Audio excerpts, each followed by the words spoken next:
नमस्कार विद्यार्थियों, आप सबका पावसड़ी के इस यूट्यूब चैनल पर स्वागत है।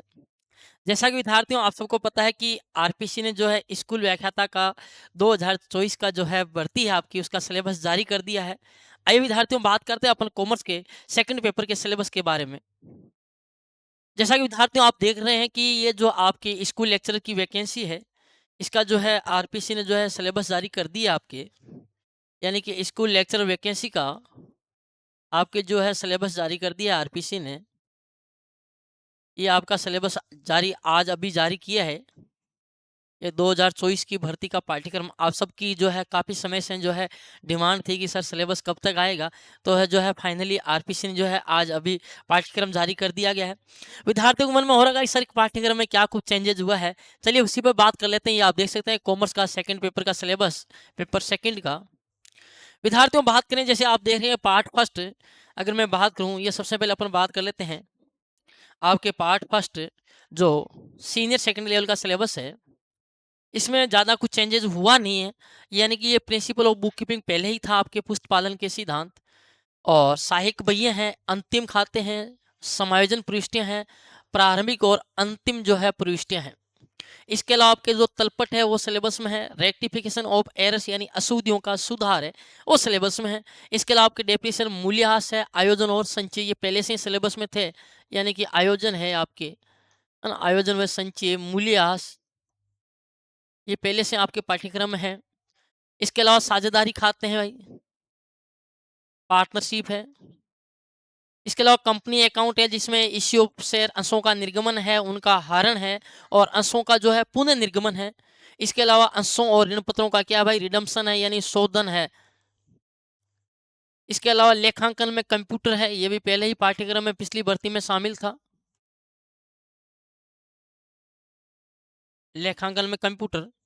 इसके अलावा और बात करें सिलेबस की तो फिर आपके जो है बिजनेस का सिलेबस है जिसमें आपके जो है व्यावसायिक संगठन है जिसमें एकल व्यापार है, साझेदारी है और कंपनी है। इसके अलावा प्रबंध के सिद्धांत है जिसमें आपका कंसेप्ट है, प्रकृति है, उसका महत्व है। पूंजी बाजार है जिसमें पूंजी बाजार के प्रकार है, प्राथमिक और द्वितीयक पूंजी बाजार, ये मैं सब आपको क्लास में पढ़ा चुका हूँ। इसके अलावा विपणन है, मीनिंग फंक्शन एंड रोल, ये भी मैं बता चुका हूँ। विपणन अर्थ, भूमिका, महत्व है ना, उसकी विशेषताएं। इसके अलावा जो है स्टैटिक्स है आपके अर्थशास्त्र में सांख्यिकी जिसमें मेजरमेंट ऑफ सेंट्रल टेंडेंसी यानी केंद्रीय प्रवृत्ति के माप।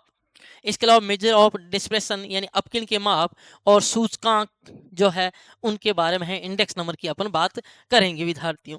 इसके अलावा ग्रामीण विकास है, इसके प्रमुख बिंदु है ग्रामीण विकास। यहाँ से 4-5 प्रश्न आते हैं ग्रामीण विकास है ना। इसके अलावा जो है एम्प्लॉयमेंट यानी रोजगार है, प्रॉब्लम है, पॉलिसीज है रोजगार पर, योजनाएं यानी रोजगार पर। इसके अलावा आपके आर्थिक सुधार 1991 यानी एलपीजी नीति है। उदारीकरण है, निजीकरण है, वैश्वीकरण है, यानी कि आपके उदारीकरण है, लिबरलाइजेशन, ग्लोबलाइजेशन यानी वैश्वीकरण और प्राइवेटाइजेशन यानी निजीकरण। फिर उसके बाद बात करें जो है आपके सिलेबस आ जाता है ग्रेजुएशन लेवल का, यानी स्नातक स्तर का ये आपके सिलेबस है। स्नातक स्तर के सिलेबस को देखें तो आपके है वित्तीय विवरण, फाइनेंशियल स्टेटमेंट, अर्थ और महत्व है। इसके अलावा वित्तीय विवरण की तकनीकें जो है वित्तीय विश्लेषण उसकी टूल्स की बात करूं तो आपको पता है इसके अंदर अपने जो है फंड फ्लो है, कैश फ्लो है। इसके अलावा कॉम्परेटिव साइज स्टेटमेंट है, कॉमन साइज स्टेटमेंट है, ट्रेंड एनालिसिस है, रेशियो एनालिसिस है, बीपी एनालिसिस, इनको अपन पढ़ने वाले हैं विद्यार्थियों। तो ये बात देखो सिलेबस में, देखो ये पूरा एक ही टॉपिक मान लो, कैश फ्लो स्टेटमेंट भी है, टूल फॉर फाइनेंस स्टेटमेंट ये पहले ही था। इसके अलावा लागत लेखांकन है और एलिमेंट लागत के तत्व है जिसमें सामग्री है, श्रम है, ऊपरी हुए है आपके। ऑडिटिंग है, बिल्कुल ऑडिटिंग जितना पहले था उतना ही था, अर्थ और उद्देश्य, है ना। भारतीय अनुबंध अधिनियम 1872 है, धारा 1 से 75 तक ये मैं आपको पढ़ा चुका हूँ। इसके अलावा उपभोक्ता संरक्षण अधिनियम 2019 है जिससे भी लास्ट टाइम इससे भी 4 क्वेश्चन आए थे, इसके भी 4 क्वेश्चन आए थे। इसके अलावा प्रबंध के कार्य जिसमें आपके नियोजन, संगठन, नियुक्तिकरण, निर्देशन और नियंत्रण ये भी मैं पढ़ा चुका हूँ आपको। मानव संसाधन प्रबंध आपके जो है यहाँ से भी लास्ट टाइम 2 क्वेश्चन आए थे एचआरएम से। इसके अलावा उद्यमिता है आपके सिलेबस में, उद्यमिता के लास्ट टाइम 4 क्वेश्चन आए थे आपके। इसके अलावा आर इकोनॉमिक्स का है भाई, सीनियर सेकेंडरी हो गया आपके, ग्रेजुएशन में इकोनॉमिक्स के तो आर्थिक पर्यावरण है ना। इसके अलावा जो है भारतीय अर्थव्यवस्था की विशेषताएं हैं, नई आर्थिक पॉलिसी और उसके प्रभाव है, विदेशी व्यापार है जिसमें उसका ढांचा कैसा है, निर्यात संवर्धन है, उसकी दिशा है, संरचना है।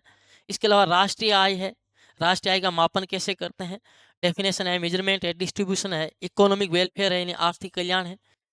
उसके लिए आपके सेम ही सिलेबस है, यानी सिलेबस में अभी देख देख आया तो देखो सीनियर सेकेंडरी और ग्रेजुएशन में कुछ भी चेंजेस नहीं हुआ है, सेम वही का वही सिलेबस है, जैसा पिछले साल था वही कॉपी पेस्ट है सिलेबस। पीजी लेवल की बात करें विद्यार्थियों, पोस्ट ग्रेजुएशन लेवल की, तो इसमें जो है आपके वही मैनेजमेंट अकाउंटिंग और working capital management, capital budgeting, पूंजी बजटन और व्यवसायिक सांख्यिकी जिसमें प्रायिकता है, उपभोक्ता व्यवहार और क्रय प्रणाली, विपणन अनुसंधान, विज्ञापन में जो है विपणन में विज्ञापन की भूमिका और प्रबंध की आधुनिक तकनीकें जिसके अंदर अपन TQM है, सिक्स सिग्मा है वगैरह उनके बारे में पढ़ेंगे।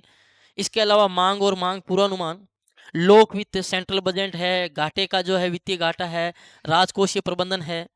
इसके अलावा भारतीय जो है बैंकिंग उसकी समस्याएं, जिसमें चाहे केंद्रीय बैंक हो, RBI हो, वाणिज्यिक बैंक हो, उनकी संरचना क्या है, बैंकिंग जो सुधार किए गए राष्ट्रीयकरण बैंकों का उसकी बात है। इसके अलावा जो है मॉनेटरी और फिजिकल पॉलिसी यानी कि जो आपकी मौद्रिक और राजकोषीय नीतियां उसके बारे में विद्यार्थियों, तो विद्यार्थियों वही सिलेबस है, यानी किसी प्रकार का कोई चेंजेस नहीं हुआ है, वही पाठ्यक्रम है। उसी पाठ्यक्रम के अकॉर्डिंग अपन जो है पावर स्टडी पे जो है आपके कोर्स चल रहा है, यानी कि आप जो है ये अगर कोर्स करना चाहते हैं कॉमर्स का कंप्लीट और आप चाहते हैं कि आपका सिलेक्शन हो, तो आप पावर स्टडी के ऐप में कोर्स ज्वाइन कर सकते हैं। पावर स्टडी का ऐप डाउनलोड कर लें, पावर स्टडी के टेलीग्राम चैनल को ज्वाइन कर लें। हमारे कोर्स में आपको जो है क्लासें मिलने वाली है, कंप्लीट लाइव मिलने वाली है, रिकॉर्डेड भी रहने वाली है, दोनों मोड में रहेगी, है ना। और साथ में आपको टेस्ट सीरीज भी मिलेगी, टॉपिक वाइज टेस्ट सीरीज है भाई, टॉपिक वाइज है ये। इसके अलावा आपको PDF मिलेंगे नोट्स के, है ना, PDF नोट्स मिलेगी। इसके अलावा आपको जो है मॉडल पेपर मिलने वाले हैं। ये सारी चीज़ें आपको एक कॉम्बो कोर्स में रहने वाली है, यानी कॉमर्स की जो है आपको कंप्लीट तैयारी करवाने वाले हैं। ऐप के अंदर हमारा कोर्स चल रहा है, आप ऐप को डाउनलोड करके हमारे कोर्स को परचेज कर सकते हैं। आप कंटेंट को देखिए, लास्ट टाइम आपको पता होगा हमारे मॉडल पेपर और नोट्स ने जो है वास्तव में जो है परचम लहराया, उसके जो है आप सब वाकिफ़ हैं, आप सबको पता होगा, तो ज़्यादा बताने की आवश्यकता है नहीं। बाकी जो है आप यूट्यूब पे जो है डेमो वीडियो खूब पड़े हैं, उसको आप देख सकते हैं, अपने 2019 से चैनल चल रहा है, तो आपको ज़्यादा बताने की आवश्यकता नहीं है ना। तो भाई ये अपना सिलेबस का है, अपना मेन जो है कि भाई सिलेबस में किसी प्रकार का जो है अगर बात करें सब्जेक्ट में किसी प्रकार का चेंजेज हुआ नहीं है। ये फिर आपके जो है मनोविज्ञान का यानी शैक्षणिक मनोविज्ञान है, ये आपके पेडागोगी है और ये आपके जो है कंप्यूटर वाले ICT वाला पार्ट है। ये आप देख सकते हैं इसमें लिखा हुआ है वही पैटर्न है ना। क्या वही आपके जो है 300 नंबर का पेपर होगा, 3 घंटे का होगा, 150 क्वेश्चन आएंगे। नेगेटिव मार्किंग जो है आपकी होगी, है ना, 1/3 नेगेटिव मार्किंग होगी।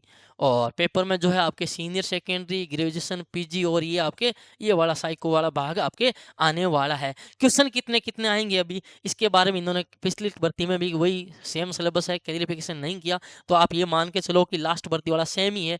वही आपके जो है 50 क्वेश्चन, 50 क्वेश्चन, 30 क्वेश्चन और 20 क्वेश्चन, यानी ये 50 तो आपके सीनियर सेकेंडरी के, ये 50 आपके ग्रेजुएशन के, 30 क्वेश्चन PG के और 20 क्वेश्चन आपके ये साइकोलॉजी वाले भाग के, मनोविज्ञान वाले के।